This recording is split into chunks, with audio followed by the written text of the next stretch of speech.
వీక్షకులకు స్వాగతం, నమస్కారం. నేటి మన చైతన్య రథంలోని ప్రధాన అంశాలు. యూరియా పంపిణీపై ప్రత్యేక దృష్టి పెట్టాలని కలెక్టర్లను ఆదేశించిన మంత్రి అచ్చెన్నాయుడు.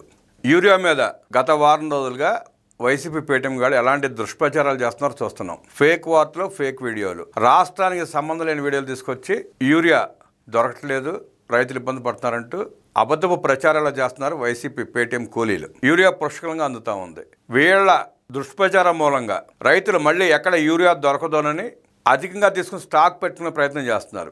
రాష్ట్రంలో ఉన్న రైతులకు అవసరం లేదు. కూటమి ప్రభుత్వం సకాలంలో ఎంత అవసరమైతే అంత ఆ మేరకు నిల్వలు ఏర్పాటు చేసింది. వైసీపీ పేటీఎం గల అబద్ధాలను నమ్మి ఎవరు కంగారు పడాల్సిన పని లేదు. ఎరువుల కొరత లేదు, రాష్ట్రంలో నీటి కొరత లేదు, పండిన పంటలకి గిట్టుబాటు ధరల ఇబ్బంది లేదు.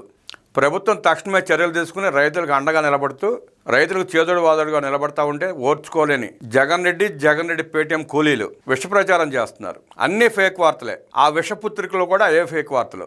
ఆ ఫేక్ వార్తలని ఈ పేటీఎం గారు ప్రచారం చేస్తూ ఉంటారు. ఏడీఆర్ రిపోర్ట్ని వక్రాక్షి పేటీఎం గాళ్ళు వక్రీకరిస్తున్నారంటే మండిపడ్డారు మంత్రి డోలా బాల వీరాంజనేయ స్వామి. మనం ఎప్పటికీ మరువులనేది గురువులనే అన్నారు ముఖ్యమంత్రి నారా చంద్రబాబు నాయుడు. మన చేత ఆలు దిద్దించిన గురువుల్ని, మనల్ని ఉన్నత స్థాయికి చేర్చే గురువుల్ని మనం ఎప్పటికీ మరవలేం. అలాంటి గురువుల మీద కూడా వైసీపీ పేటీఎం గాళ్ళు నికృష్టపు ప్రచారాలు చేస్తున్నారు. ఎక్కడో పొరుగు రాష్ట్రాల్లో వీడియోలు తీసుకొచ్చి ఇక్కడ గురువులను అవమానించేలా సోషల్ మీడియా వేదికగా ప్రచారం చేయడం నేను చూసాం. మనం అలాంటి దౌర్భాగ్యుల్ని, నిష్ఠదరిద్రుల్ని ఏం చేయాలనేది ఆ గురువులే తేల్చుకుంటారు. భక్తవత్సలం నా జీవితంలో స్ఫూర్తిని నింపారు అన్నారు చంద్రబాబు. నేను నిత్య విద్యార్థిని, ప్రతిరోజు ఏదో ఒకటి నేర్చుకుంటూనే ఉంటా అన్నారు ముఖ్యమంత్రి. లోకేష్ చదువుల క్రెడిట్ నా భార్య భువనేశ్వరిదే అన్నారు చంద్రబాబు నాయుడు. టీచర్ల బదిలీలో పారదర్శకంగా ఉండాలని కౌన్సిలింగ్ తీసుకొచ్చింది నేనే అన్నారు ముఖ్యమంత్రి. అంతకుముందు టీచర్ల బదిలీలు అంటే ఆ ఎమ్మెల్యేనో మంత్రి ప్రాపకం కావాలి, వాళ్ళకి ఇష్టమైన చోట ట్రాన్స్ఫర్ చేసుకునేవాళ్ళు.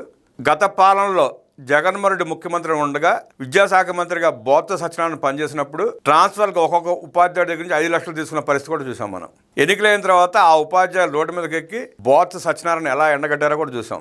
5 లక్షలు అంటే ట్రాన్స్ఫర్కి. ఒక ఉపాధ్యాయుడిని తనకు కావాల్సిన ప్రదేశాన్ని ట్రాన్స్ఫర్ చేయాలంటే ఆనాడు 5 లక్షల రూపాయలు తీసుకున్నారంట. ఆ పరిస్థితి లేకుండా కౌన్సిలింగ్ విధానం తీసుకొచ్చి పారదర్శకంగా టీచర్ల బదిలీ కార్యక్రమాన్ని చేపట్టింది నేనే అన్నారు ముఖ్యమంత్రి. నేనుండగా ఉద్యోగులకు ఏ ఇబ్బంది రానివ్వను. గతంలో జగన్మోహన్ రెడ్డి లాగా జీతాలు ఎప్పుడు ఇస్తారో కూడా తెలియని పరిస్థితి. సచ్చినాటి పెళ్లికి వచ్చిందే కట్నం అన్న పరిస్థితి ఆనాటి ఉద్యోగులది. ఇవాళ కూటమి ప్రభుత్వం వచ్చిన తర్వాత చంద్రబాబు నాయుడు గారు ముఖ్యమంత్రిగా ప్రమాణ స్వీకారం చేసిన తర్వాత ప్రతి నెల 1-2 తేదీలో జీతాలు వస్తున్నాయి. జగన్మోహన్ రెడ్డి పరిపాలనలో ఎప్పుడు వస్తుందో తెలియక, హౌసింగ్ లోన్స్ కట్టుకోలేక, తీసుకున్న లోన్లు కట్టలేక, ఆఖరికి ఇంట్లో పాలు సప్లై చేసిన వాళ్ళకి పాల బిల్లు కూడా ఇవ్వలేక సతమతమై సిగ్గుతో తలదించుకున్న ఉద్యోగులు మనం చూసాం. నేడు ఆ పరిస్థితి లేదు. చంద్రబాబు నాయుడు గారు ముఖ్యమంత్రి అయిన తర్వాత పెన్షన్లు 1 తారీఖున ఇస్తున్నారు.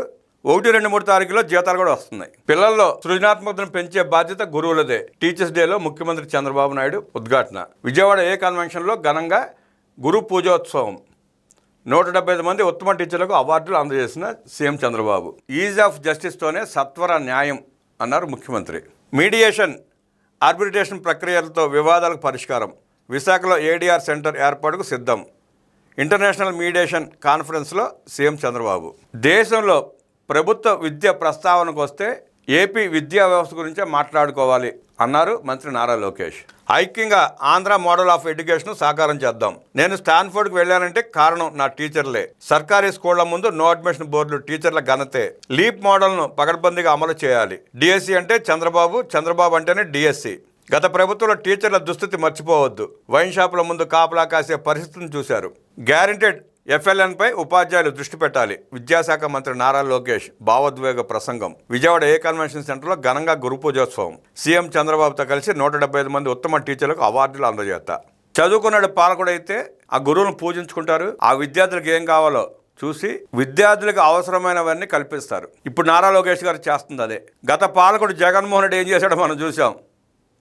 గంజాయి, డ్రగ్స్, దోపిడీలు, దొంగతనాలు, పిక్ పాకెట్లు, అరాచకాలు.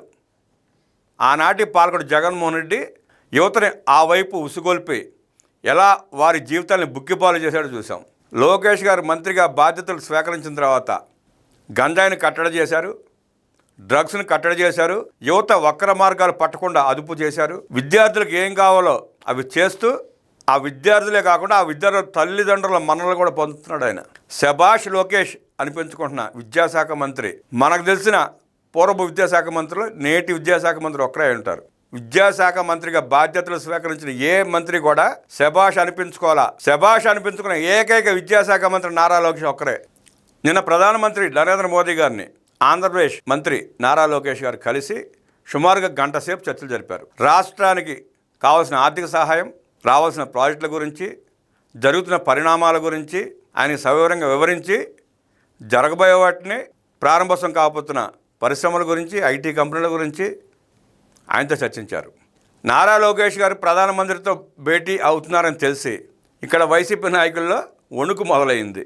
గతంలో జగన్మోహన్ రెడ్డి ఎప్పుడు ఢిల్లీకి వెళ్ళినా ఆ బెయిల్ కోసమో, ఆ వాయిదాల కోసమో, లేదంటే కేసును తప్పించుకోవడం కోసం మాత్రమే సమావేశాలు ఏర్పాటు చేశాడు. నేడు విద్యాశాఖ మంత్రి నారా లోకేష్ రాష్ట్ర అభివృద్ధి కోసం, రాష్ట్రానికి రావాల్సిన ప్రాజెక్టుల కోసం, రాష్ట్రానికి తీసుకొస్తున్న ప్రాజెక్టుల కోసం, ప్రారంభోత్సవం జరగబోతున్న ప్రాజెక్టుల కోసం, కూటమి ప్రభుత్వం ఎలా ముందుకు వెళుతుందో ఆ చర్చల మీద మాత్రమే ఆయన సమావేశాలు అవుతున్నారు, వివరిస్తున్నారు. శభాష్ లోకేష్ అని మోదీ కూడా అన్నారంటే అది లోకేష్ వ్యవహార శైలి. మరింత దిగజారిన వైసీపీ దిగజారిపోయింది. దిగజారుడు ఇదే ఆఖరి స్థాయి అనుకున్న ప్రతిసారి కాదు, ఇంకాస్త దిగజారుతారు వైసీపీ వాళ్ళని చెప్పి నిన్న రుజువు చేశారు వాళ్ళు. గురువుల పట్ల నీతిబాహ్యమైన చర్యలు, వీడియోలు, చెత్తా చెదారం ఎక్కడో పొరుగు రాష్ట్రాల్లో జరిగిన వాటిని తీసుకొచ్చి ఇక్కడ జరిగినట్లు ప్రచారం చేయటం. ఆ యదవులు కూడా ఆ గురువులు నేర్పుతూనే ఆ నేర్చుకున్నామన్న ఇంగిత జ్ఞానం లేకుండా, ఆ గురువుల వల్లే ఈ స్థాయికి వచ్చామన్న జ్ఞానం లేకుండా ఆ దరిద్రులు నేను వ్యవహరించిన తీరు రాష్ట్రం అంతా అవాక్కై చూసింది, అసహించుకుంటా ఉంది.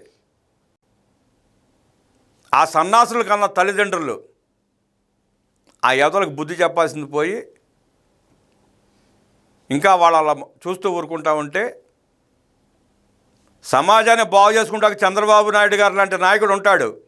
కానీ ఈ యదవులు, ఈ దరిద్రులు రోడ్డు పడితే వీళ్ళ మొహాలు వీధి కుక్కలు కూడా చూడవన్న వాస్తవాన్ని ఆ కుటుంబ సభ్యులు గ్రహించాలి. పదే పదే తప్పు చేస్తున్న సైకో పార్టీ తగిన బుద్ధి చెప్పాలని టీచర్లకు విన్నవించిన మంత్రి లోకేష్. ఎన్నిసార్లు గడ్డి పెట్టినా, ఎన్నిసార్లు బుద్ధి చెప్పినా ఆ సన్నాసుల్లో మార్పు రావడం లేదు. వ్యవస్థలు వాటి పనితీరు అవి కనబరుస్తూ ఉంటే పెయిడ్ ఆర్టిస్టులు, జర్నలిస్టులు, కొంతమంది కూలీలు భావ ప్రకటన స్వేచ్ఛ అంటూ మొసలి కన్నీరు కారుస్తూ అలాంటి సన్నాసులను వెనకేసు రాబట్టే వ్యవస్థ ఈ రకంగా తయారవుతూ ఉంది.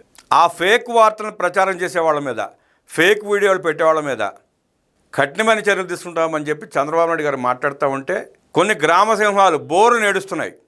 ఆ యదవుల గ్రామ సింహాలతో పోల్చుకోవడం కూడా తప్పే. ఇంకా వాటికన్నా కాస్త కొంత విశ్వాసం ఉంటుంది. ఆ గ్రామాల్లో ఆ స్థానికులు 4 ముద్దలు పెడితే అవి తిని విశ్వాసం చూపిస్తాయి. కానీ ఈ దరిద్రులకి, ఈ సన్నాసులకి ఆ విశ్వాసం కూడా ఉండదు. ఆ రాష్ట్ర ప్రజలు దోచుకు తిని, ఆ ప్రజల సొమ్ము తిని అక్కడే 1-2 చేసే యదవుల సన్నాసులు వీళ్ళు. వీళ్ళకి ప్రజలే గట్టిగా సమాధానం చెప్పాలి, బుద్ధి చెప్పాలి. వ్యవస్థలు బుద్ధి చెప్పే స్థాయి దాటిపోయారు ఈ సన్నాసులంతా. ఆ సన్నాసులకు ప్రజలే జ్ఞానోదయం అయ్యేలాగా గట్టిగా బుద్ధి చెప్పాలి.